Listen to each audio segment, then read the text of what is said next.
मुख्य चुनाव आयुक्त ज्ञानेश कुमार का यह फैसला आपको समझ में आए तो जरा हमें भी बताइएगा। जी हां, मुख्य चुनाव आयुक्त ज्ञानेश कुमार ने वोटर आईडी कार्ड पर अब जो एड्रेस आता है ना, उस एड्रेस को हटाने की बात कह दी है। जी हां, वोटर आईडी कार्ड पर अब एड्रेस नहीं होगा। क्यों नहीं होगा, इसके पीछे की वजह हम आपको बताते हैं। आपको याद होगा, राहुल गांधी ने कर्नाटका की एक सीट महादेवपुरा, बेंगलोर सेंट्रल की महादेवपुरा सीट का खुलासा किया था। जी हां, एक बड़ा पोटली निकाली थी जिसमें चुनाव आयोग की पोल पट्टी खोलकर बाहर रख दी थी। अब ऐसे में वो सवाल जो चुनाव आयोग से राहुल गांधी ने पूछे थे, तब चुनाव आयोग तिलमिला तो काफी गया था और इस तिलमिलाहट में चुनाव आयोग ने राहुल गांधी से हलफनामा तक मांग लिया था। जी हां, हलफनामा मांग लिया था और कहा था कि राहुल गांधी को जवाब देना होगा, नहीं तो उनके खिलाफ कार्रवाई हो जाएगी। समझने वाली चीज यह है कि राहुल गांधी को हलफनामा मांगने वाले चुनाव आयुक्त, मुख्य चुनाव आयुक्त ज्ञानेश कुमार अब वोटर आईडी कार्ड से एड्रेस ही बाहर कर रहे हैं। क्यों? क्योंकि राहुल गांधी ने खुलासे के दौरान बताया था कि कई ऐसे मकान हैं जिन मकानों पर कई सैकड़ों वोटर रजिस्टर्ड हो गए और कई ऐसे मकान हैं जिनके एड्रेस शून्य है या है ही नहीं। के जवाब में ज्ञानेश कुमार ने कहा था कि भाई ऐसे बहुत से लोग होते हैं जो सड़क पर सोते हैं, जो सड़क के किनारे सोते हैं, तो उनका जो वोटर आईडी कार्ड बनता है उनका एड्रेस। उसी बात को और तवज्जो देते हुए ज्ञानेश कुमार अब वोटर आईडी कार्ड पर से एड्रेस हटाने वाले हैं और साथ ही साथ क्या कहते हैं कि आधार कार्ड का जो एड्रेस होगा वो वोटर आईडी कार्ड में क्लब किया जाएगा। पहले समझने वाली चीज ये है कि हम दोनों चीजों को थोड़ा विस्तार में आपको बताते हैं कि वोटर आईडी कार्ड एक जो मतदाता होता है उसका मतदान का अधिकार तो दिलाता ही दिलाता है, लेकिन वो उसका अस्तित्व भी बताता है कि वोटर किस जनपद का है, किस प्रदेश का है, कौन सी गली का है, कौन से मोहल्ले का है, कौन से वार्ड का है और वो वोट देने का अधिकार रखता है या नहीं। ये सारी की सारी प्रमाणता वोटर आईडी कार्ड से आदमी को मिल जाती है, व्यक्ति को मिल जाती है।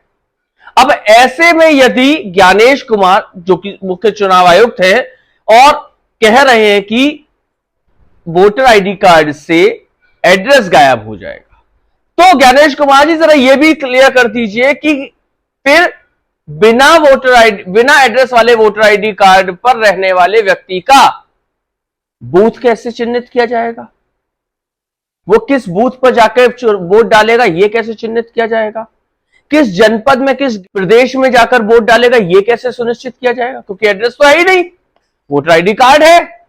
और आधार कार्ड जिसकी आप बात कर रहे हैं, आधार कार्ड को जोड़ने की, आधार कार्ड को एड्रेस प्रूफ नहीं माना जाता।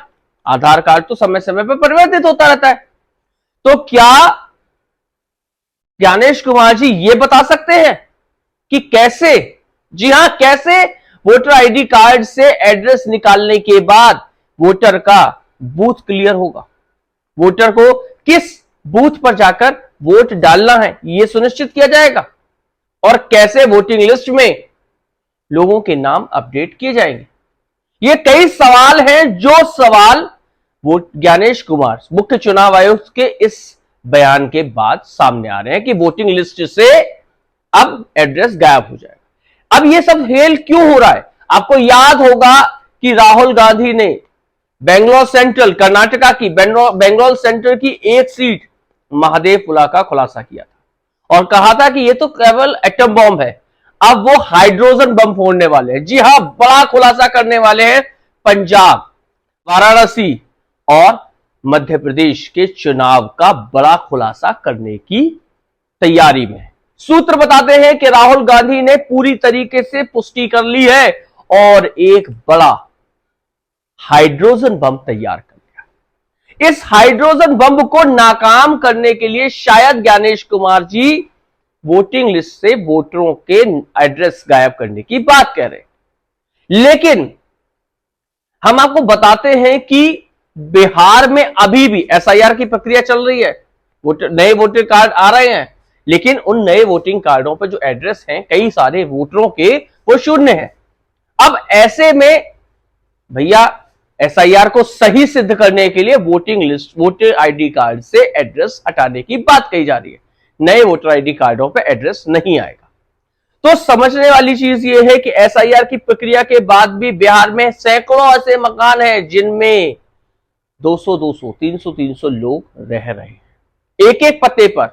जी हां, कटिहारी के एक मकान में, मकान नंबर 82 में 200 से ज्यादा लोग रजिस्टर्ड हैं।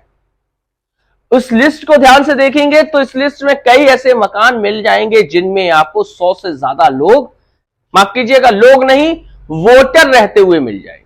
अब क्या मुख्य चुनाव आयुक्त इस बात को समझा पाएंगे कि कैसे बिना पते वाले वोटर आईडी कार्डों पर रहने वाले लोगों को किस बूथ पर जाकर अपना मतदान करना है, किस जनपद में रहकर अपना मतदान करना है, किस जगह वो मतदान करेंगे, यह सुनिश्चित करने की जो प्रक्रिया होगी यह कैसे होगी?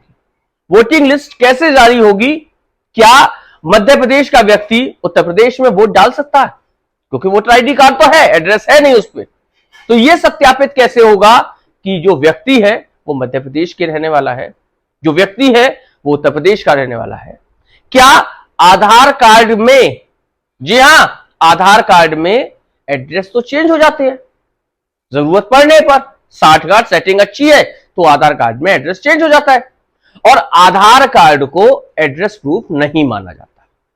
तो वोटर आईडी कार्ड, बिना पते वाले वोटर आईडी कार्डों में दर्ज मतदाता किस जनपद, किस प्रदेश में वोट डालेगा, यह सुनिश्चित चुनाव आयोग कैसे करेगा?